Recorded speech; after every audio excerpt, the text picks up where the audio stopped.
E aí, galera, bom dia. Segundão, Laisiele já por aqui, não é? Olha que beleza. Pois estamos juntos nesse 25 de agosto. E hoje nós vamos fazer uma distinção muito interessante, que é a distinção entre a poesia parnasiana e a poesia realista. Vocês vão gostar, hein? Ué, e tem essa distinção, professor? Claro que tem. Poesia parnasiana no Brasil bombou, hein? E foi um grande incômodo para a galera que fez a Semana de Arte Moderna, né? Já a poesia realista no Brasil não houve. Houve a poesia realista na Europa. E de modo muito particular, nós vamos pegar exemplo de Portugal. Valeu, pois vamos lá, hein? Que bom. E o segundão, a galera chegando aí, hein? Isso é ótimo. Vamos começar aqui. Olha eu aqui, olha aí, Laisiele, né? O parnasianismo. E o que foi o parnasianismo, professor? Foi uma reação, né? Foi uma reação, né, na poesia contra a poesia do romantismo. Pronto, fechou. Quer dizer que o parnasianismo, sim, é uma poesia mais racional, né, mais objetiva. Afinal, já tinha um certo tempo que a poesia romântica tinha dominado o cenário, né? Então era hora de alguém reagir. Então a poesia desse período, a prosa desse período, né, foi uma reação contra o romantismo, né? Ninguém aguentava mais o romantismo. Aquela coisa de pieguismo, chororô, né? Autocomiseração, aquele sentimentalismo muito barato, né? Então, era preciso uma reação que pudesse mudar o rumo, né? Então, tudo começou na Europa, evidentemente, que as coisas vêm mais de lá. Só dentro do modernismo é que a coisa mudou muito, né? A mentalidade, né, no Brasil. Para a gente olhar o Brasil, claro, né? E aconteceu uma publicação na revista, Le Parnasse Contemporain, de 1866, né? E aí isso começou a respingar para o resto do Ocidente, né? Você vê a data, 1866, mas só começou aqui pelo Brasil, assim, quase 20 anos depois. E tudo era muito atrasado, não é? Revista do Parnaso, imagine. E o que é o Parnaso? Bom, se refere ao Monte Parnaso, olha aí, que era a morada dos deuses, né? E dos poetas. Então, quer dizer que houve um retorno à cultura clássica. Isso, né?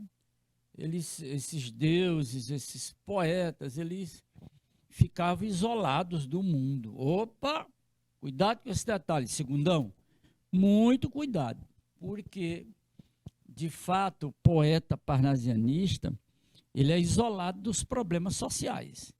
É por isso que a gente chama essa distinção da poesia parnasiana, é que o poeta parnasiano, ele não quer compromisso com os problemas sociais. Ele dedica-se exclusivamente à arte. Olha aqui, ó, a arte. Tá. Bom, o parnasianismo, ele é especificamente poético. Não tem nada a ver com a prosa. Olha aí. A prosa já tem o realismo, o naturalismo, o impressionismo. Então, a explicação do parnasianismo está na raiz da palavra Parnaso, que é um monte da mitologia grega, não é? É uma morada dos deuses, essa coisa de paganismo. E poetas, né, que eles viviam isolados do mundo, né? Então não tinha nenhum comprometimento social. Dedicavam-se à arte, o belo estético. Então é preciso tomar cuidado com esse detalhe aí, né? Essa é a explicação, bem cuidadosa. Tá legal? Então, tenha cuidado aí, hein? Porque a poesia realista, o nome já está ajudando, né? O poeta realista, né, desse período, ele ia para a rua, né? Ele foi para a rua, foi captar problemas sociais, né? No Brasil não houve isso. No Brasil nós não tivemos a poesia realista, né? Nós tivemos a poesia parnasiana. Então é essa distinção que a gente vai ver. Vamos dar exemplos, analisar textos, né? Para a gente compreender melhor, né? Então é só ter um pouquinho de cuidado.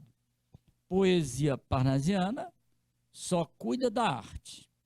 É a arte pela arte. A poesia realista, o poeta vai para a rua, né?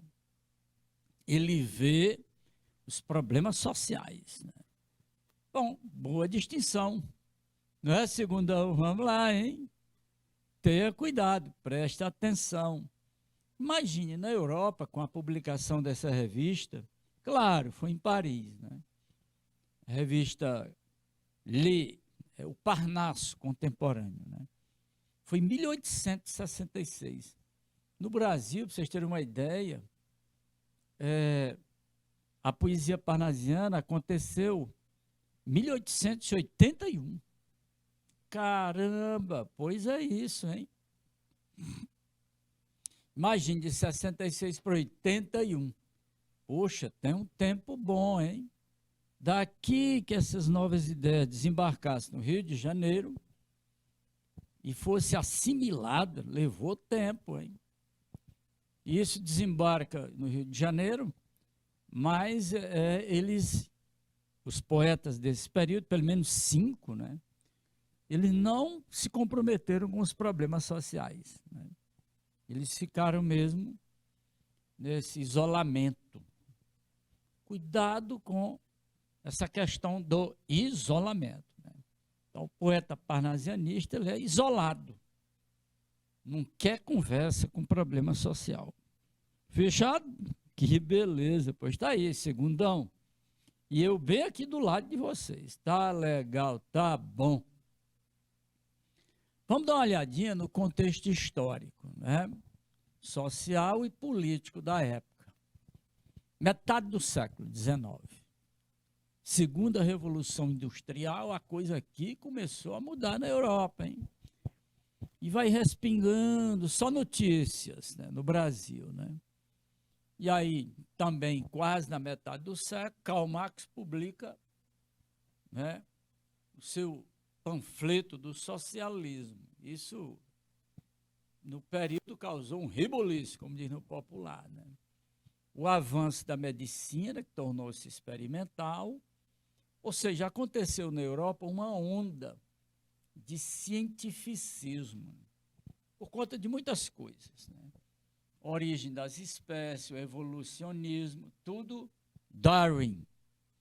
E uma onda, né, de sociologia, que é o positivismo, de Augusto Comte. Influenciou demais, nossa.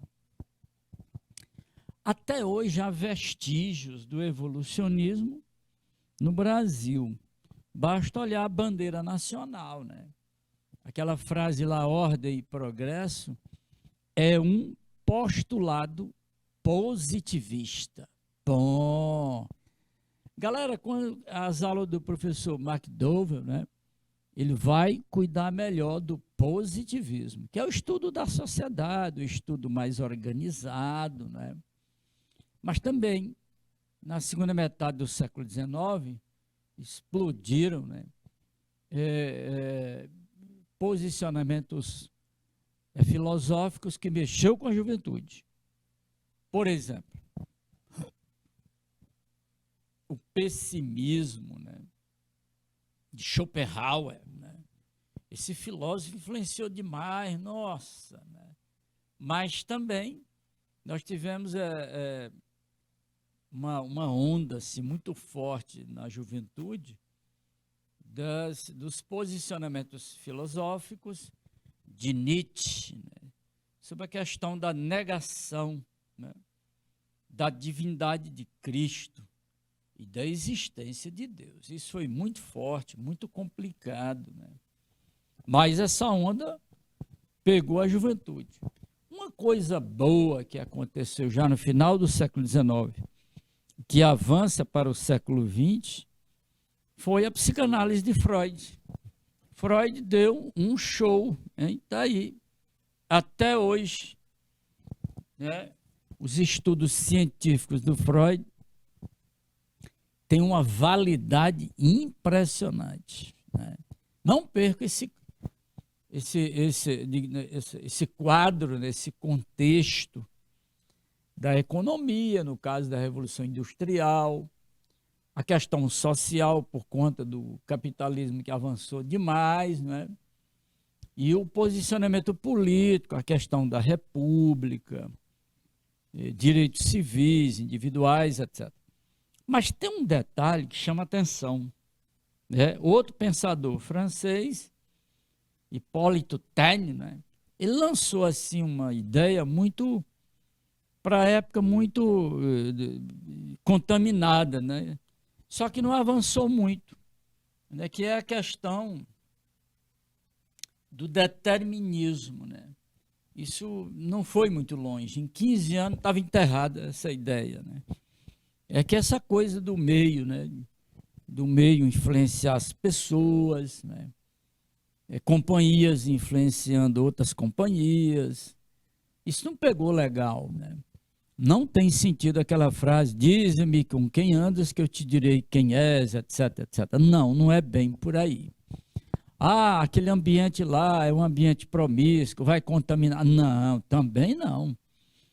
O homem não é produto do meio que, ele altera tudo, né? Mas muita gente nesse período, escritores famosos, se contaminaram dessa visão determinista sobre o ser humano.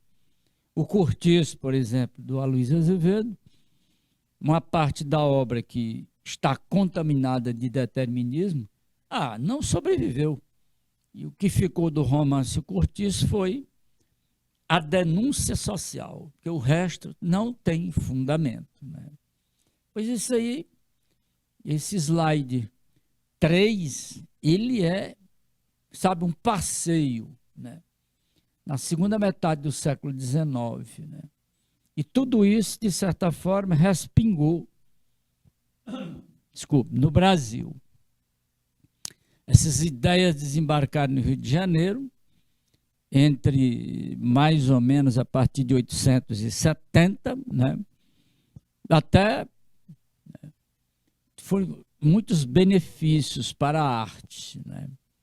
Alguns foram superados, como é o caso do positivismo, que é a sociologia, evidentemente, e o determinismo do Taine, principalmente o determinismo, que em 15 anos não tinha mais nenhum fundamento a achar que um ambiente promíscuo contamina as pessoas, etc, etc. Não é bem por aí, né? Depende da pessoa. Muito bom. Então, agora, nós vamos ver essa distinção entre a poesia, né, parnasiana, o que é a poesia parnasiana, né, e o que é a poesia realista. Essa distinção, nós já estamos com essa distinção, né, que a poesia realista ela é de conteúdo, né, social e político, não é partidário, político, é a situação do homem, né? Já a poesia parnasiana não tem esse compromisso. No Brasil, a poesia parnasiana foi assim, uma pólvora, né? Contaminou e mexeu com todo mundo, né? Tanto que a poesia parnasiana é a arte pela arte, né? Pegou bem isso aí. Ou seja, essa arte pela arte significa o seguinte, que o grande tema da poesia parnasiana é a própria poesia. Bom, aí fica melhor, não é?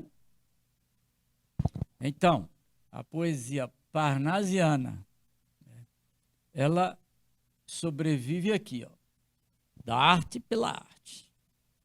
Então é uma linguagem, né? É que ela volta-se para a própria linguagem, para a própria estrutura do texto. É metalinguagem, né? Já a poesia realista, ela tem esse comprometimento social. Essa é a distinção principal. Aí vem a perguntinha aí, no Brasil. Bom, no Brasil não teve poesia social, não teve poesia realista. Nós tivemos a poesia parnasiana, que foi de grande prestígio, né? Muito prestígio. De tal maneira que virou o século, né? E avançou no século XX, e ela foi assim combatida de forma muito, né, às vezes debochada e tudo, com muita ironia, pela juventude que fez a Semana de Arte Moderna, né? Aconteceu esse fenômeno de rebater a poesia parnasiana. Olha aí, cuidado, né? Então, pegou legal, né? Então, o que era que eles estavam fazendo? Os poetas parnasianistas. Bom, eles trabalharam poemas de conteúdo clássico, né? Essa coisa, né? Da mitologia, da história, da própria literatura, né? A filosofia, muitos objetos, cenas da natureza, muito forte. E objetos, né? Ou seja, é uma poesia mais assim de caráter descritivo, plástico, né? O poeta se comparava a um pintor, né? Interessante, não é? Muitos se aproximavam muito dos ideais da arte plástica, né? Ao se comparar a um pintor, pronto. Então, e também a questão da perfeição, né? Perfeição formal, ou seja, a estrutura do texto. Ou seja, eu quero trabalhar esse poema aqui como um joalheiro trabalha a joia. Aí é um trabalho artesanal, hein? Um trabalho de limar, né? De aperfeiçoar o texto, né? Em versos, rimas, né? Palavras belas, né? Clássicas, cultas, formais, né? Ou seja, o poeta parnasiano, ele produziu uma poesia como um monge, né? A terceira comparação. O poeta parnasianista, ele se compara a um joalheiro, né? A um pintor e a um monge. Olha, 3 situações curiosas, né? Ao monge, pelo isolamento. Aí, ó, para ele criar, né? Ele se comparava a um monge. Onde é que vive um monge? No mosteiro. E o mosteiro é a simbologia de isolamento, né? Esse isolamento é, enquanto produz o texto, nada de comprometimento com o exterior do texto. Galera, essa distinção ela é fundamental para a gente poder analisar o que é um texto parnasiano, o que é um texto de poesia realista. Segundão, de olho aí, hein? Porque isso repercute até hoje. Explode o modernismo nosso, explode o modernismo na Europa, e então isso vem repercutindo, se movimentando, se projetando, até agora, o início do século XXI. A arte, assim, ela está sempre em movimento, né? Sempre se transformando, revelando coisas novas, mas mantendo certos detalhes do passado, né? E meu segundão já tem essa distinção fundamental, né? a poesia realista, ela entra no campo social, os problemas, né, da realidade social e política. A poesia parnasiana mergulha na própria arte poética, né? Um dos grandes temas é a própria poesia. Aí, quando a coisa esvazia um pouco, né? Aí eles vão para a natureza, descrever objetos, faz pintura com as palavras, né? É tanto que a poesia parnasiana, ela é muito plástica, muito pintura, né? Há um certo excesso de descritivismo, né? Isso, como a arte está sempre em mutação, né? O simbolismo, que é logo a seguir, já trabalha no outro sentido, trabalha a questão da musicalidade. Mas o parnasianismo continuou. Foi no período, a partir de 1881, o parnasianismo foi um movimento muito forte, até a Semana de Arte Moderna. Aí mudou muito essa concepção, né, até os dias atuais. Que bom, não é? Então, vamos que vamos. Aqui, olha aí a poesia parnasiana, né? Muito interessante. A poesia parnasiana. E aí eu coloquei uma peça de Guirot, Apolo e as ninfas. Olha o Apolo e as ninfas lá da mitologia. Isso. Ó, a poesia parnasiana foi fundo nisso aí, hein? Então você tem essa aproximação entre a palavra, né, e as artes plásticas. Aí o Apolo, né, todo, né, aí rodeado de ninfas, né? Você tem pelo menos 6 aqui, rapidinho, né? Aqui 1, 2, 3, 1, 2, 3, 6 ninfas, né? Então, você já está percebendo que isso é essa ligação com as artes plásticas, né? Isso é coisa do parnasianismo. Mas também lembre-se que ao longo da história, na linha do tempo, nós tivemos o Renascimento, o Arcadismo, olha aí. Então é assim, a arte é sempre recorrente e tem essa interdisciplinaridade, né? Mas no parnasianismo isso foi muito forte. Então essa projeção da poesia parnasiana, né, é que o poeta se aproxima do escultor, né, do pintor, do joalheiro, o ourives, né, e o monge. Olha aí, quantas comparações, né? Que curioso. Segundão é muito proveitoso. Isso trabalhando com a razão. Nada de derramamento emocional. E sim, muita preocupação com a forma. É o perfeccionismo. Exigência, né, na métrica, nas rimas. Palavras, meu amigo, tem que ser eruditas, cultas, né? Nada de se aproximar da ralé, do popular, nada disso. Arte pela arte é algo bem elevado, né? Isso contaminou os leitores da época, no Rio de Janeiro, né? E poucas regiões fora do Rio. Ou seja, essa linguagem bem, né, elevada, né? Vocabulário culto, né? E usando a língua portuguesa no que a língua tem de mais exigente. Principalmente, fazer inversões das frases. Isso aí é para quem é craque, hein?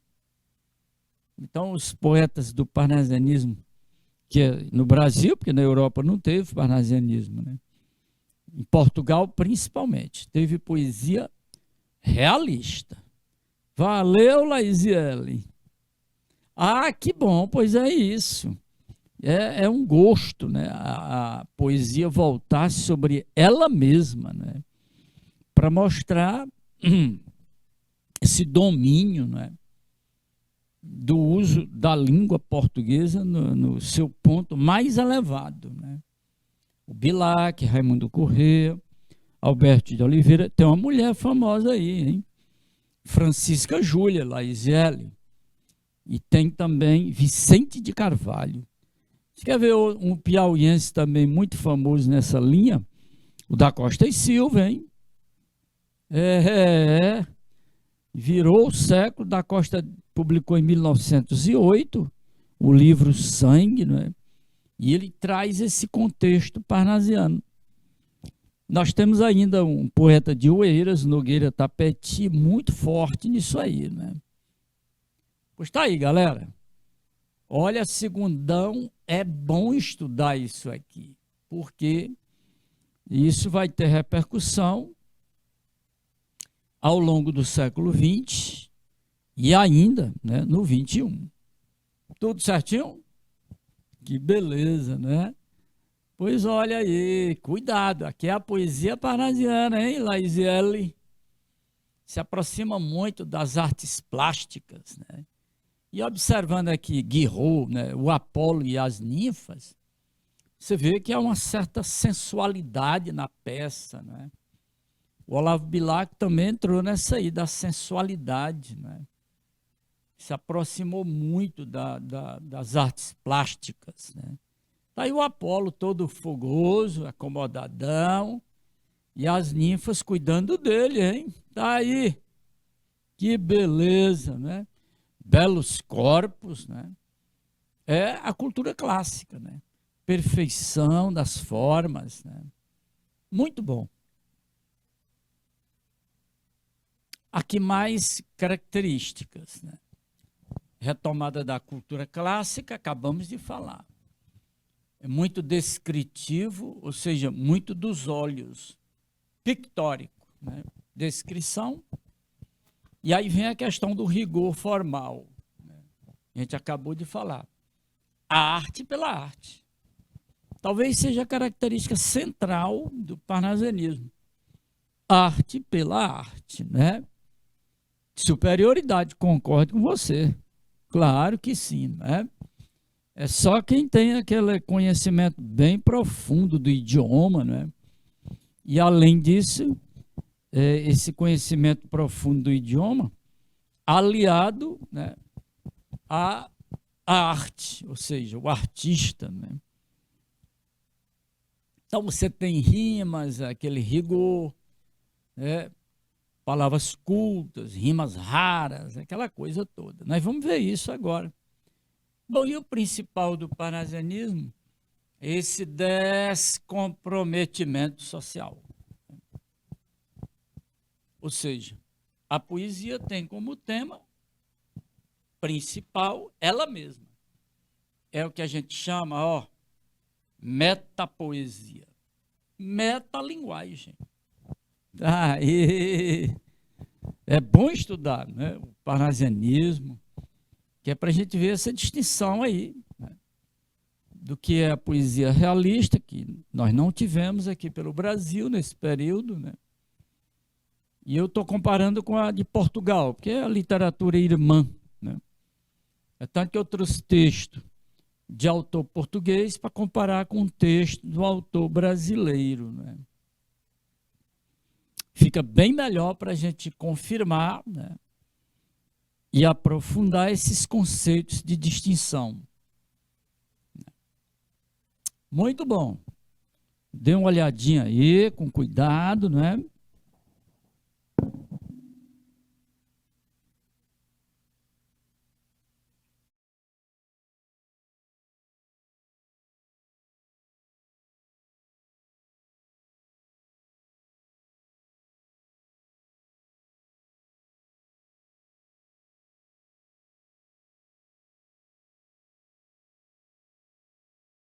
Pois vamos que vamos.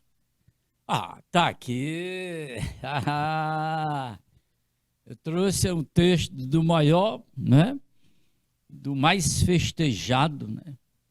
O poeta mor do parnasianismo no Brasil, né? Um sujeito muito simpático, né? Míope, Olavo Bilac. de 1865 1918, né? Bilac foi o poeta parnasiano mais notável, né? Mais celebrizado pelo público, pela crítica, pelos estudiosos, né? E eu trouxe um poema dele, cujo título é Um Recado, né? Dá uma olhadinha aí, Laisiane. A um poeta. Mas quem é esse a um poeta, não é? Que tipo de poeta? Ah, estou dando um recado para um poeta. Ou seja, seja um poeta parnasiano. Esse é o recado. Depois nós vamos ver um outro poema de um poeta português que tem o mesmo título. Olha aí a curiosidade, né? É isso que a gente vai ver, né? Isso dá um TCC maravilhoso, né? De curso de letras, ou então uma tese de mestrado, ou então uma tese de doutorado. Olha que coisa, né? Vamos ver o texto. A um poeta. Longe do estéril turbilhão da rua, Beneditino escreve. No aconchego do claustro, na paciência e no sossego, trabalha e teima e lima e sofre sua. Olha que coisa curiosa. Ele está dizendo que o poeta parnasiano, ele não quer saber da rua. A rua é estéril, não dá para ele produzir literatura. Ele deve se comportar como um monge beneditino, né? Que está no claustro. Ou seja, está na paciência, no sossego. Aí sim, ele pode produzir o poema, né? E como é que ele vai produzir este poema? Dessa maneira, trabalhando, vai limando, vai teimando para fazer bem feito. Claro que, né, ele tem as dificuldades, lógico, para produzir o texto. Então você tem aí um verso que é muito famoso nos estudos estilísticos, ou seja, e pegar figuras de linguagem, né? Você tem aí duas figuras de linguagem nesse verso. Você tem trabalha e teima e lima e sofre sua. Você tem um polissíndeto, né? Que é a repetição do e tem também uma gradação, né? Sentido crescente, né, da gradação, né? Bom, aí ele continua dizendo que é a poesia, que é um poeta. Mas aí ele diz, mas que na forma se disfarce o emprego do esforço, né?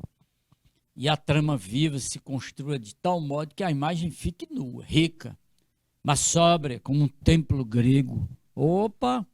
Olha aí, galera, a aproximação, né, da literatura com as artes plásticas, um templo grego.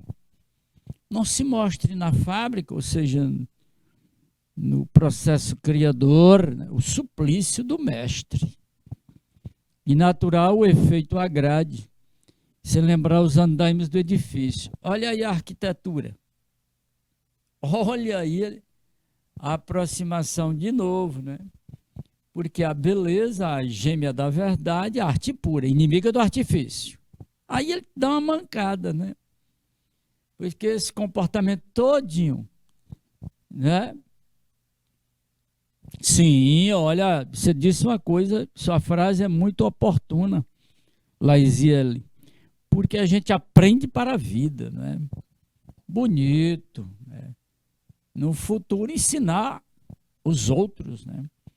Porque a beleza gêmea da verdade, a arte pura, inimiga do artifício. É a força e a graça na simplicidade. Então nós escolhemos esse texto do Bilac, que é o maior poeta do parnasianismo, que é para a gente comparar com o texto do português, né? Vai já aparecer. Então tá aí, Olavo Bilac, não é? Eu li uma biografia dele, né? Um sujeito muito esperto, muito culto, né? E então estudou medicina, estudou direito, mas deixou tudo e ficou mesmo com o jornalismo e a poesia, né? Ficou muito famoso, nossa. Tornou a poesia parnasiana assim aquele top, né? Que ficou na gavetinha de cima, né? E isso foi um dos principais incômodos, entre aspas, né? Dos poetas modernistas. Né? Tá aí o poema. Né? Há um poeta, você está aí diante de um texto metalinguístico, né? É metapoesia. Ele produz um soneto falando de como deva se comportar um poeta parnasianista. Bom demais, hein? Tá certinho aí? Pois ótimo. Não perca, hein? Isso aqui é um típico poema parnasiano. Falando de como construir um poema parnasiano. Isolamento, né? Se aproximar das artes plásticas, né? Se aproximar da arquitetura, montar um poema como se fosse o trabalho de um arquiteto. Né? É isso que ele está chamando a atenção. Olha aí uma questão aí para a gente exercitar. O poeta Olavo Bilac chama atenção para a postura. Opa! Olha aí, segundão. Né? Do poeta parnasiano no ato, né? Da produção do texto, reforçando o perfil do estilo da escola referida. Tendo em vista o credo, cuidado com esta palavra aqui, ó. O credo, ou seja, naquilo que acredita. Né? Credo é isso, eu acredito que a poesia parnasiana é isto aqui. Foi o que ele disse. Anunciado pelo eu lírico, bonito, né? Aquela voz que está dentro do texto. Né? Depreenda-se do soneto que, opa, a letra A não tem sentido. É o contrário da letra A. A letra B, o artista deve, durante a criação, estar na solidão. Perfeito. É o monge, né? Então tá aí, ó. Bom demais. Valeu, galera. Tá aí. Segundão. É assim. É exercitando, né? Que a gente aprende, lógico, né? E tem mais, hein? Vamos lá. Opa, mais outra questão. Tendo em vista o poeta mostrar como deve o poeta, né? Ou seja, do poeta para o poeta, se comportar com a poesia, e essa advertência é em forma de versos, olha aí. Entendemos que o poema, não tem dúvida, já leu a letra A, já não tem para onde, não tem como procurar outra alternativa, né? Está na letra A.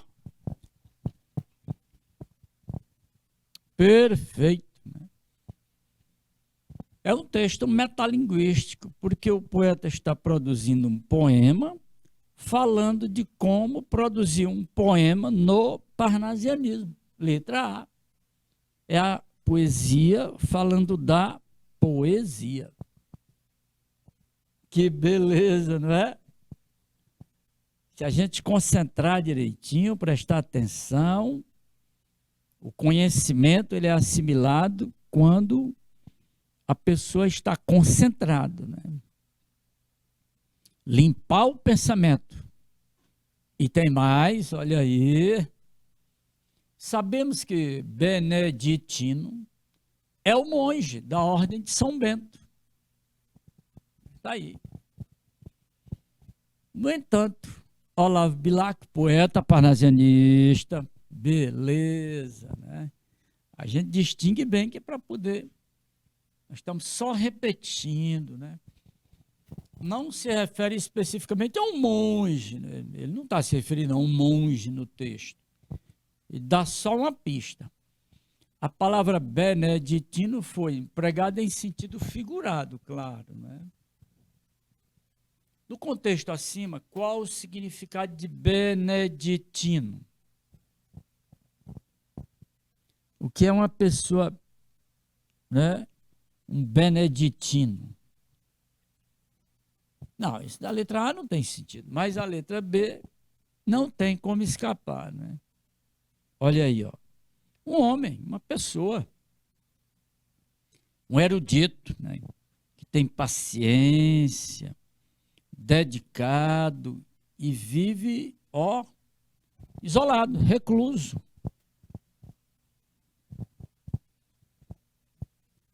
É isso. Exatamente isso aí. Olha, segundão, isso é bom, hein? Isso é uma beleza. E tem mais. Que é para a gente puxar agora o outro texto, que é o texto da poesia realista. Bom, o soneto do Bilac, ele é rigorosamente parnasiano. Por quê? Porque aí é junto a si mesmo, que é para complementar, né? Não, tomar nada do barroco. Essa letra A não tem sentido. Romântico, nem pensar. Não tem nada a ver com a natureza. A letra D é a mesma da letra B. Então a letra E usa a razão, ó, no processo de construção e perfeição do texto.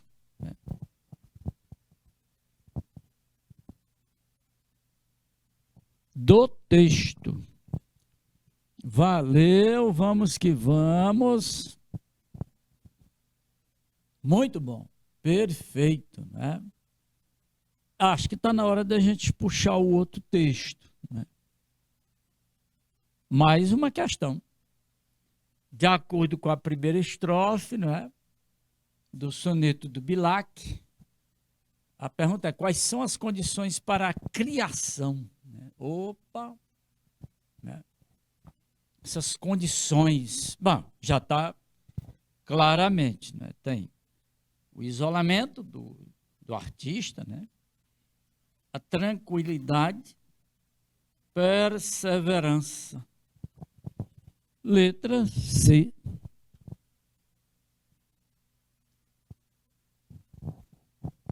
A galera toda.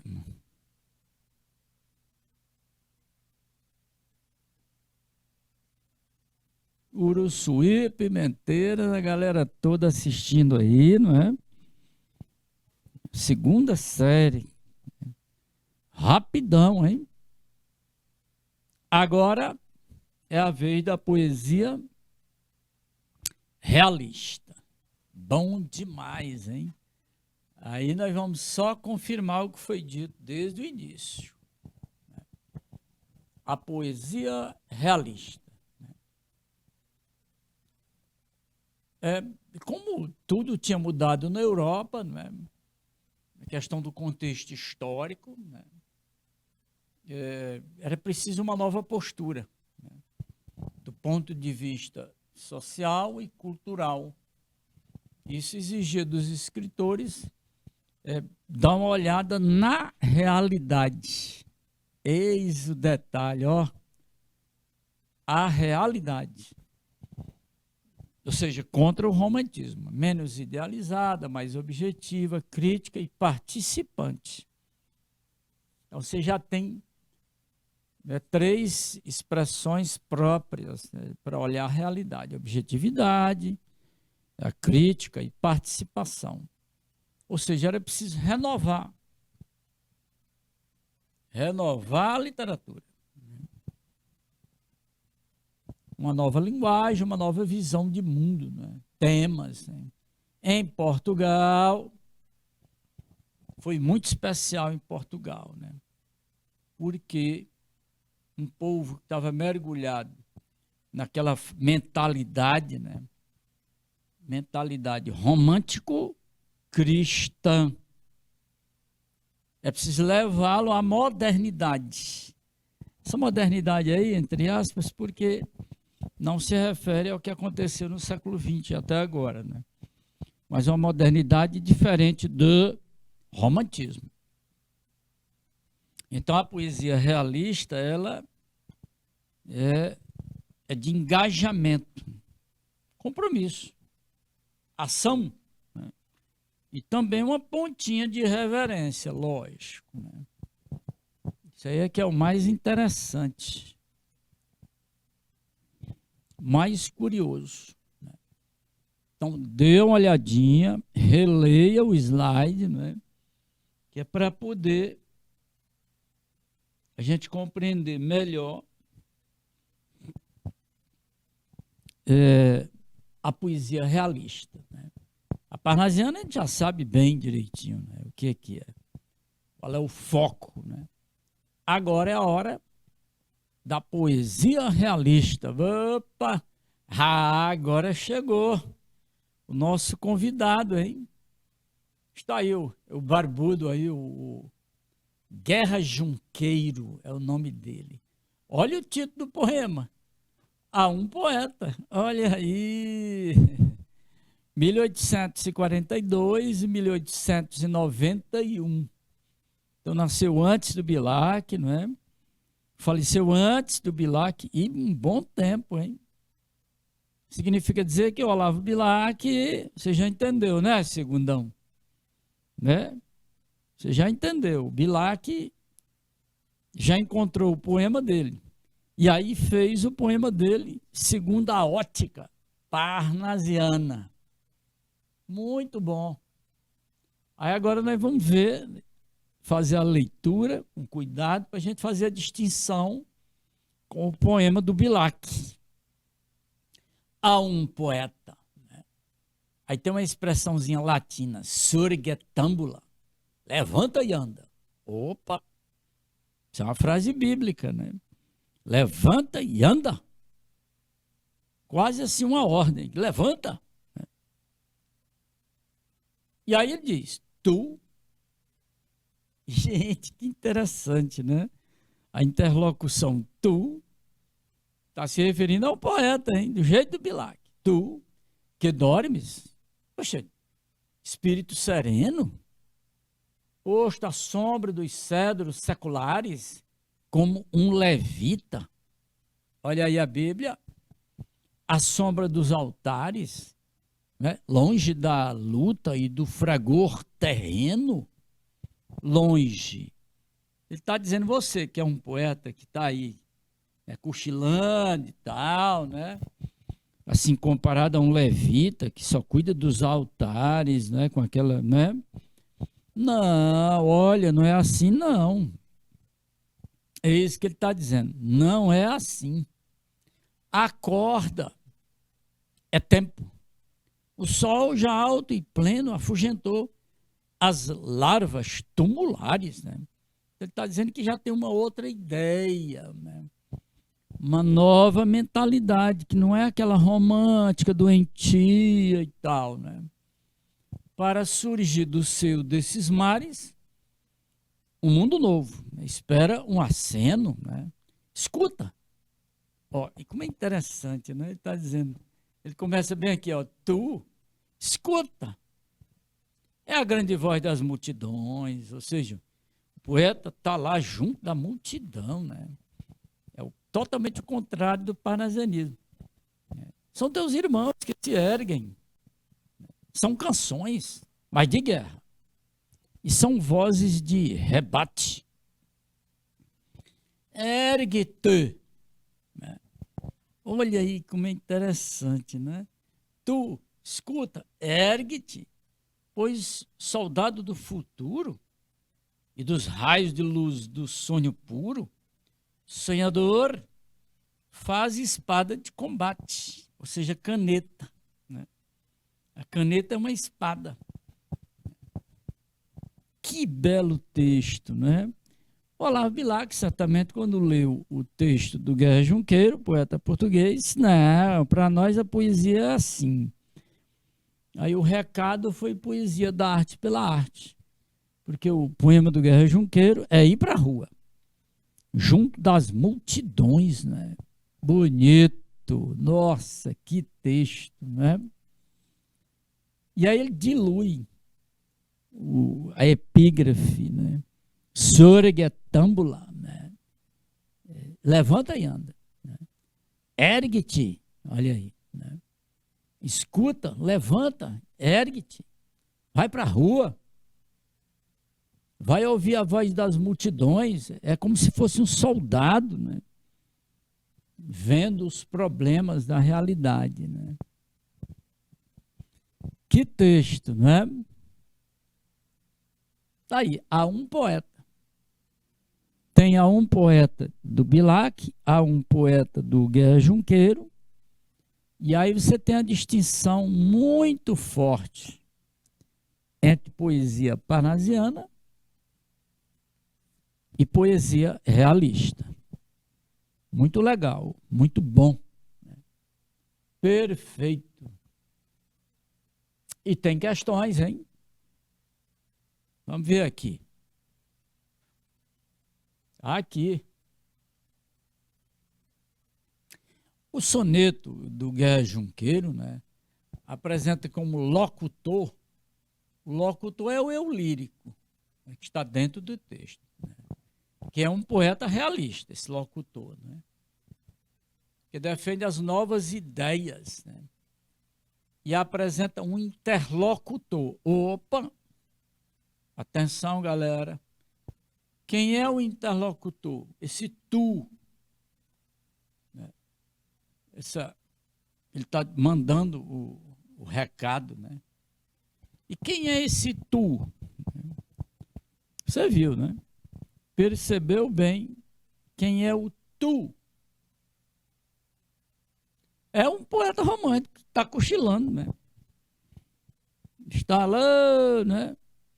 Dentro dos pensamentos seculares e tal, como um levita. Então a letra A já não tem mais para onde.